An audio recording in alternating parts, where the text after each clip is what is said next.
पाकिस्तान के कॉन्स्टिट्यूशन में जब 18th अमेंडमेंट आएगी वहाँ पे हम डिस्कस करेंगे। में होनी चाहिए थी आपने कह रही कि ये प्राइम मिनिस्टर ये नहीं 2/3 चाहिए होती है, और यहाँ पे अगर ये मिल जाए 2/3 तो हुकूमत चली जाती है। ठीक है, आगे आ जाए। अच्छा जी, क्या मैं बोलने लगा था? पॉलिटिकल पार्टीज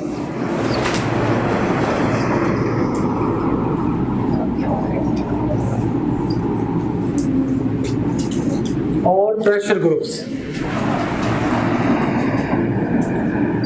अगेन आज का बहुत इंपॉर्टेंट ये कंसेप्ट है, pressure groups.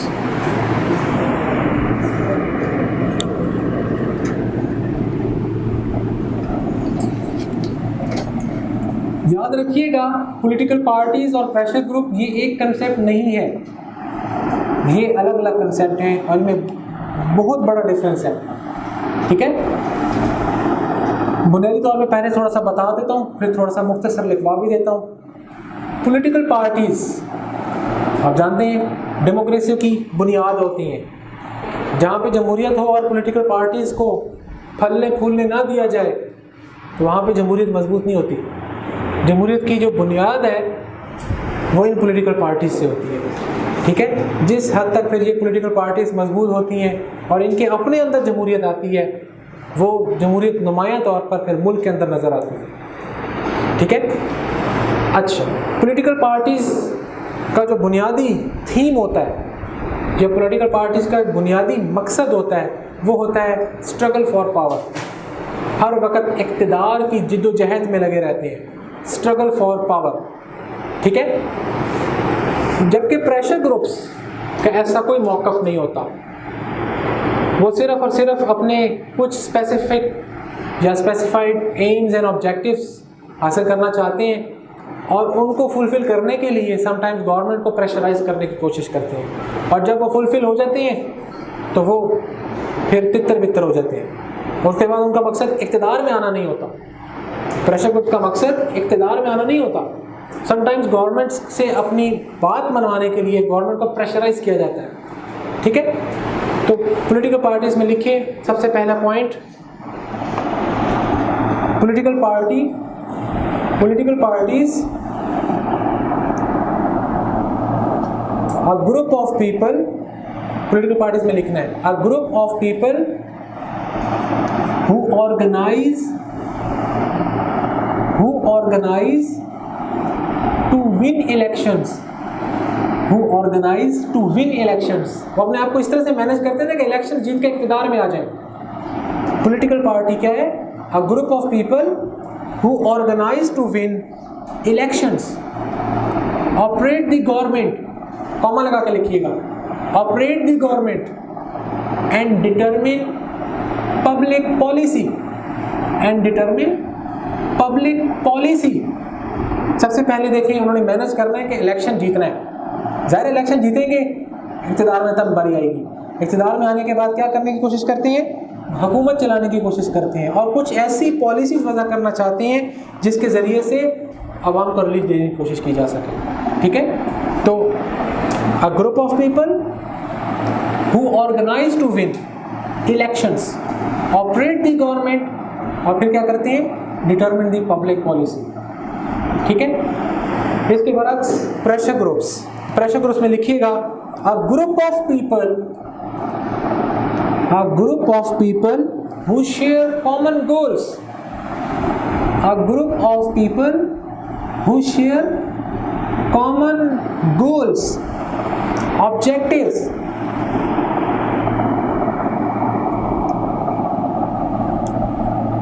and who try to influence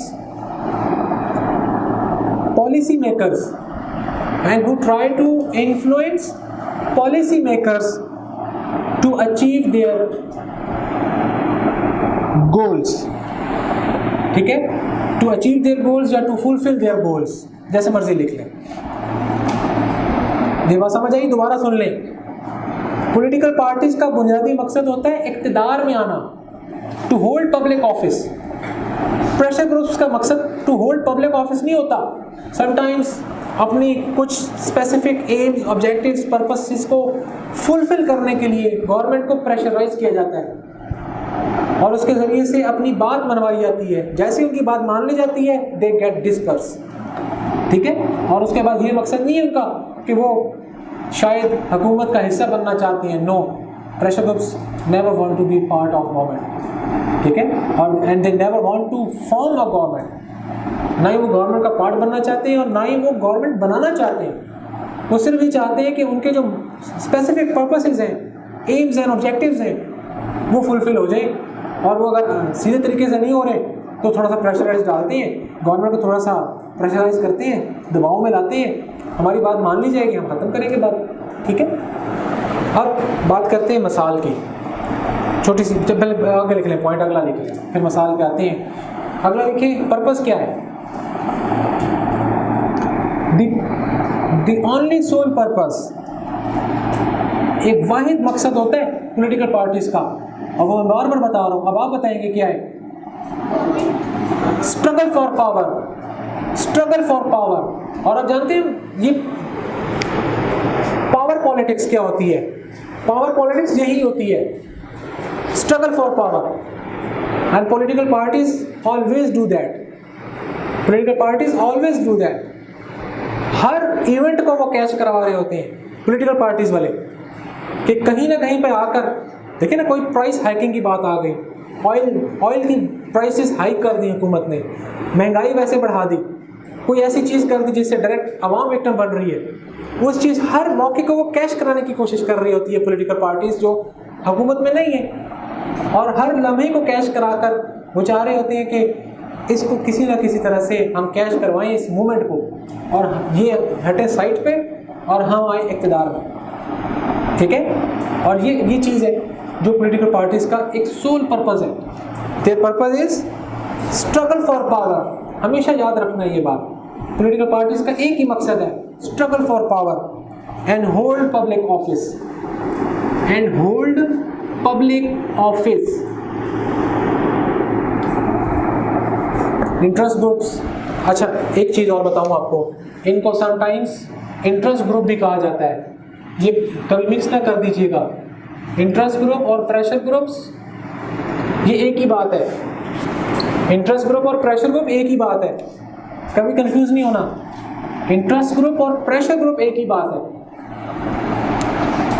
समझ आ रही है बात?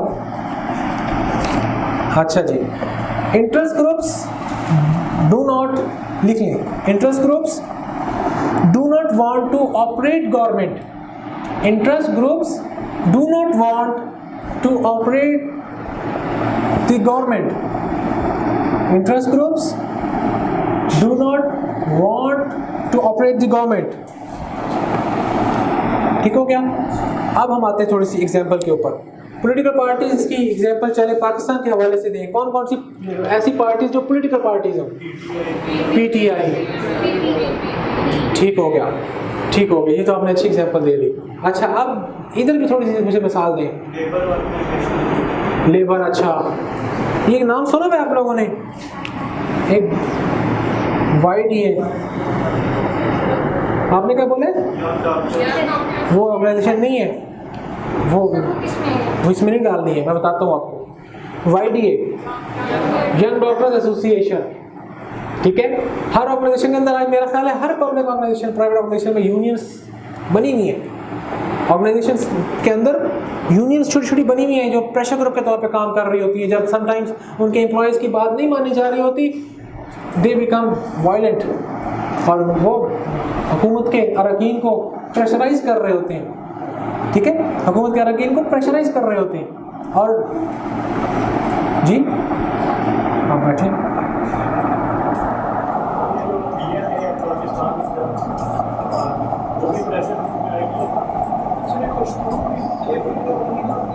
कौन सी कह रहे हैं आप? वो BLA जो है ना, to some extent pressure group है, लेकिन प्योरली प्रेशर ग्रुप नहीं है, वो समटाइम्स मिलिटेंसी की तरफ चली जाती है, ठीक है। प्रेशर ग्रुप देखें ना, प्रेशर ग्रुप के अंदर सिर्फ बात मनवाना है, वो समटाइम्स उनका जो अक्स आता है वो थोड़ा सा डिफरेंट आता है, ठीक है। वो तो इसलिए हम इस कैटेगरी में नहीं डालेंगे, और पेपर में कोई ऐसी चीज़ नहीं डालनी आपने कि जो आपके एग्जामिनर को कंफ्यूज कर दे। ठीक है, ऐसे एग्जाम्पल देने की जरूरत नहीं है, बेशुमार ऐसी मिसालें पढ़ी आप दे सकते हो, अब ये क्यों दोगे? ठीक है, जो भी आप लगता है कि एग्जामिनर को कंफ्यूज कर देगा, आपके नंबर कट जाएंगे, आपने वो नहीं यूज़ करनी। ठीक है, तो ये वाइडली सबसे बड़ी मिसाल है। लेबर यूनियंस आपने भी बोला, हर ऑर्गेनाइजेशन के अंदर ऑर्गेनाइजेशंस, एसोसिएशंस कह सकते हैं, यूनियंस कह सकते हैं, सिंपल यूनियंस लिख दें। ठीक है, यूनियंस हर ऑर्गेनाइजेशन में बनी हुई है जो प्रेशर ग्रुप का काम कर रही है। मैं वही बात कर रहा हूँ ना, सिर्फ यूनियंस डाल दें, हर ऑर्गेनाइजेशन में यूनियन है। ठीक है जी, पॉलिटिकल पार्टीज और प्रेशर ग्रुप्स, क्लियर हुई बात? ठीक है, आप कुछ पूछना है तो बताएं, नहीं तो मैं अगले टॉपिक पे चलता हूँ। क्या हुआ? बस करूँ? कुछ थोड़ा सा तो और कर लें। क्या टाइम हुआ है जी? ये हमारा फर्स्ट लेक्चर था। ठीक है, और पॉलिटिकल साइंस आप में से मेजॉरिटी है पॉलिटिकल साइंस से शायद वाकफियत ना थी इससे पहले, अब कुछ हद तक आपको थोड़ा सा आइडिया हो गया होगा। पॉलिटिकल साइंस बहुत सारे ऐसे लोग होते हैं वो कंफ्यूज भी होते हैं कि क्या ऑप्ट किया जाए। ठीक है, तो मेरा ख्याल है कि अब काफ़ी हद तक आपको क्लैरिटी आ जाएगी in making your final decision कि कौन सा ऑप्शनल सब्जेक्ट्स आपने फाइनली सिलेक्ट करने हैं, आसानी हो जाएगी। और टाइमली सिलेक्ट कर लें फाइनल सब्जेक्ट, ये ऑप्शनल सब्जेक्ट्स तो बेहतर होगा। ठीक है, इसको डिले ज़्यादा ना करें, और फिर जो आपने फाइनल किए बस फिर अल्लाह का नाम लेकर जो है ना उसको फिर तैयार करें। ठीक है, तो आज चीज़ों के बेसिक लेक्चर था और पहला लेक्चर था, तो इसके अंदर तो सबसे पहले सब्जेक्ट से वाकफियत होते होते कुछ वक्त लग जाता है। और मेरा ख्याल है कि अब जो पॉलिटिकल साइंस के कैंडिडेट्स हैं या एस्पिरेंट्स हैं वो नेक्स्ट क्लास में जब बैठेंगे तो उनको चीज़ें और बेहतर समझ आएंगी, क्योंकि हमने बेसिक कंसेप्ट से नेक्स्ट आगे चलना है थ्योरीज़ की तरफ, और थ्योरीज़ इसका एक्चुअल पार्ट है। ठीक है, और अगर आपको ये कंसेप्ट समझ आ गए, इंशाल्लाह आपको थ्योरीज़ भी समझ आ जाएगी, फिर पॉलिटिकल सिस्टम्स भी आपके लिए कुछ नहीं रहेंगे, और फिर ये ओवरऑल सारी चीज़ें आपके जनरल नॉलेज में इंप्रूवमेंट ला रही होती हैं। ठीक है, फिर आपके इंग्लिश ऐसे पेपर में आपको डाटा ढेर सारा चाहिए होता है। अगर एक देखें ना 10 में से एक टॉपिक है, उसके अंदर आपको एक पॉलिटिकल टॉपिक आता है, आप कैसे लिखोगे? इतना डाटा होगा तो लिखोगे। तो ये सब्जेक्ट्स आपको पढ़ने से डाटा भी मिल जाता है। ठीक है, इसी तरह से IR का सब्जेक्ट है, IR के हवाले से भी एक टॉपिक ऐसे में पढ़ा होता है। ठीक है, अच्छा, फिर पॉलिटिकल साइंस खुद 200 नंबर का हो गया, पाकिस्तान अफेयर में आपको ओवरलैप कर रहा है, करंट अफेयर में आपकी काफ़ी मदद करेगा। ठीक है, और पब्लिक एडमिनिस्ट्रेशन के साथ ये ओवरलैप करेगा, इसका कुछ पार्ट इसका ओवरलैप करेगा, क्योंकि public administration is the branch of political science. ठीक है, तो ये कॉन्स्टिट्यूशनल लॉ के साथ करेगा, और भी बहुत सारे इस तरह सब्जेक्ट्स आ जाएंगे अगर आप ओवरलैपिंग करना चाहें और कम्बिनेशन बनाना चाहें। तो मेरा ख्याल है आज का लेक्चर सबको क्लियर होगा।